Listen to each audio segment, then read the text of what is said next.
Guys, I'm scared to even tell you this story. What happened to me 3 weeks ago? It changed everything I believe about reality. I found something in my Airbnb that shouldn't exist. Something ancient and evil that almost destroyed my soul. The police couldn't help me. The church couldn't help me. I'm sharing this because I need you to know the truth before it's too late. Please hit subscribe right now because what I'm about to tell you will haunt your dreams forever. This is real. This happened to me. And it could happen to you. My name is Mark and I used to be normal. I had a regular job, regular friends, a regular life. I didn't believe in ghosts or demons or anything supernatural. I thought people who claimed to see spirits were just crazy or looking for attention. I was so wrong. 3 weeks ago, I booked an Airbnb in New Orleans for a girls' weekend. My friends canceled at the last minute, but I decided to go anyway. I needed a break from work stress. The house I found looked perfect online. A beautiful Victorian mansion in the French Quarter for only $60 a night. The photos showed gorgeous antique furniture, crystal chandeliers, and ornate carved woodwork. It looked like something from a fairy tale. The reviews were mostly good, but several guests mentioned strange dreams and feeling uncomfortable at night. I figured they were just spooked by staying in an old house. The host was a woman named Madame Evangeline. Her profile said she was a local historian who preserved historic properties. She sent me detailed messages about the house's history. Built in 1856, it had been home to wealthy plantation owners before becoming a boarding house, then a private residence again. She warned me that old houses have their own personality and to not be alarmed by settling sounds or temperature changes. She said the house liked to test new guests to see if they were worthy of its hospitality. I should have known something was wrong when she used the word test. I arrived on Friday evening just as the sun was setting behind the old oak trees. The house was even more beautiful and imposing in person. 3 stories of dark Victorian architecture with intricate ironwork and stained glass windows. Spanish moss hung from the trees like ghostly curtains. The moment I walked through the front door, I felt it. A heavy, oppressive energy that made my chest tight. The air was thick and cold despite the warm Louisiana evening. Every shadow seemed deeper than it should be, and the silence felt unnatural. The inside was stunning but unsettling. Antique mirrors that seemed to reflect movement in my peripheral vision. Oil paintings with eyes that followed me as I walked past. Furniture that creaked and groaned even when no one was near it. But I told myself I was just being paranoid. Old houses have character, right? The first night was restless. I kept hearing footsteps in the hallway outside my room. Slow, deliberate steps that would start at one end of the hall and walk to the other, then back again. When I opened the door to look, the hallway was always empty. I heard whispers too, soft voices speaking in what sounded like French, but I couldn't make out the words. They seemed to come from inside the walls themselves. The temperature would drop suddenly in certain rooms.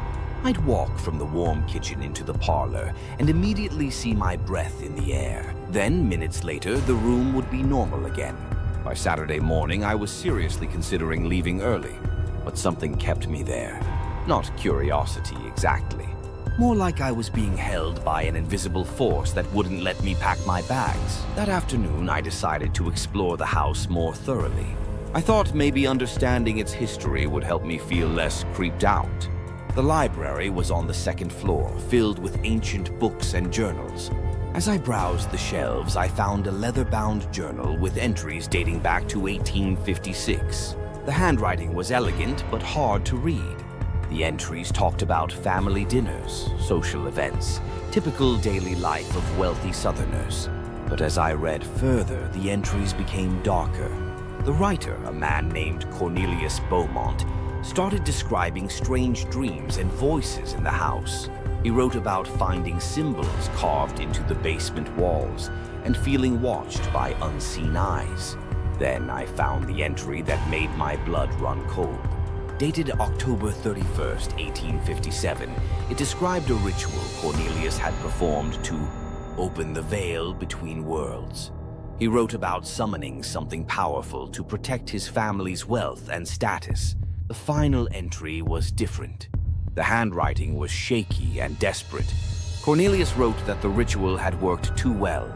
He had opened a doorway that couldn't be closed.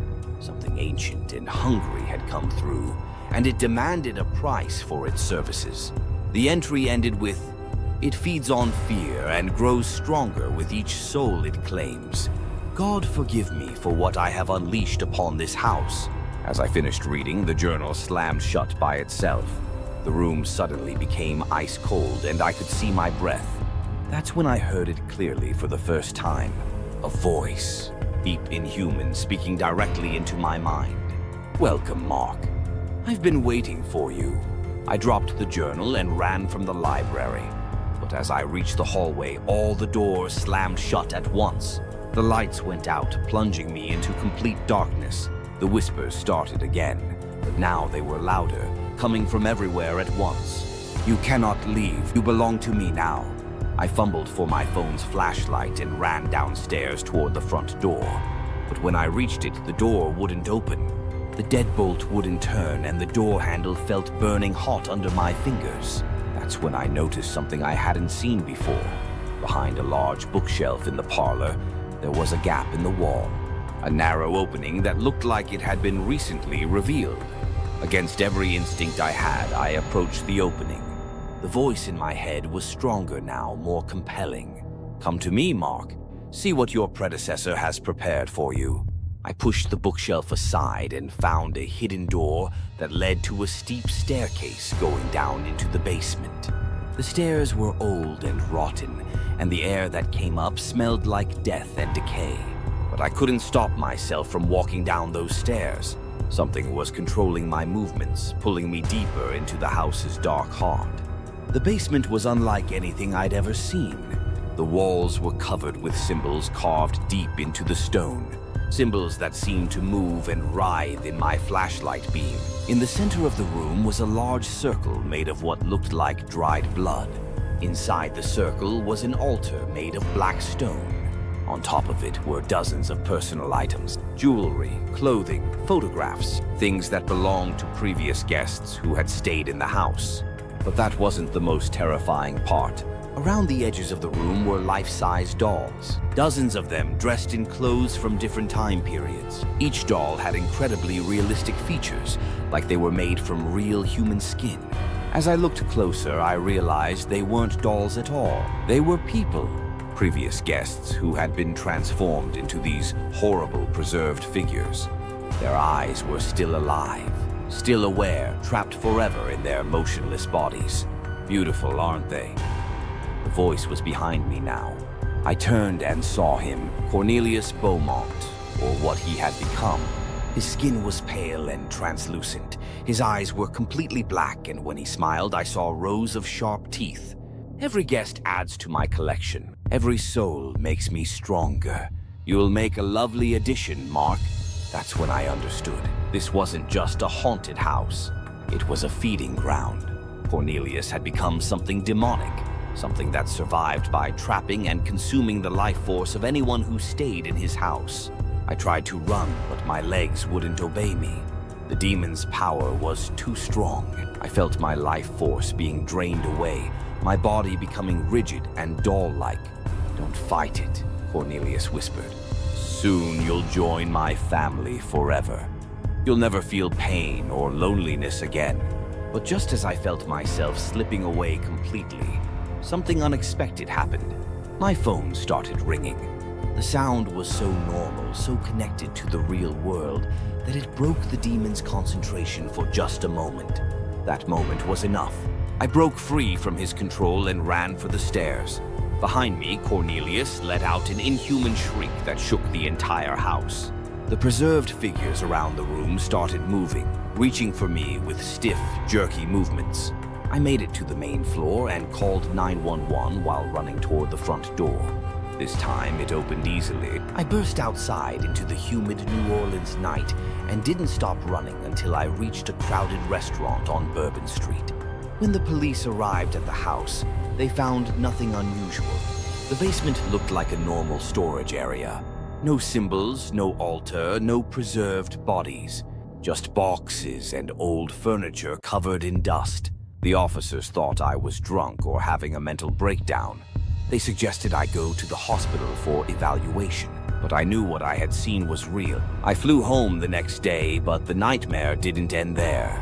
Cornelius followed me. I started seeing him in mirrors, in windows, in the shadows of my own apartment. He would whisper to me at night, telling me I couldn't escape, that I belonged to him. Slowly, I began to change. My skin became paler, my eyes duller. I stopped eating, stopped sleeping. I felt my humanity slipping away piece by piece. That's when I found others online. A secret group of people who had stayed in haunted Airbnbs and survived encounters with supernatural entities. They taught me about protection spells, cleansing rituals, ways to fight back against demonic attachment. It took weeks of spiritual warfare, but I finally broke free from Cornelius's influence. But I'm still not safe. None of us are. These entities are patient and persistent. They never truly give up on a marked soul. I'm sharing this story because I need you to know the truth. There are places in this world where the veil between dimensions is thin. Houses where ancient evils wait for innocent victims. Airbnbs that are actually feeding grounds for supernatural predators. If you ever book a place that feels wrong from the moment you arrive, leave immediately. Don't let curiosity override your survival instincts. Don't explore hidden rooms or investigate strange noises. And if you see a listing for a Victorian house in New Orleans owned by someone calling herself Madame Evangeline, don't book it. Don't even look at the photos. Some images can mark you for spiritual attack. The supernatural world is real, and it's nothing like the movies. These entities are ancient, intelligent, and hungry. They've had centuries to perfect their hunting methods. Trust your instincts. If a place feels haunted, it probably is. If you sense a presence watching you, you're probably right. Your subconscious mind can detect supernatural threats that your rational mind wants to dismiss. Please share this video with anyone who travels frequently. The more people who know about these dangers, the fewer victims these entities can claim. And if you've had a similar experience, please reach out. We survivors need to stick together and protect each other from the darkness that hunts us. Because once you've been marked by something supernatural, you're never really safe again. Subscribe for more supernatural survival stories. And remember, some doors should never be opened, and some rooms should stay hidden forever. The spirits are always watching, always waiting for their next victim. Don't let it be you.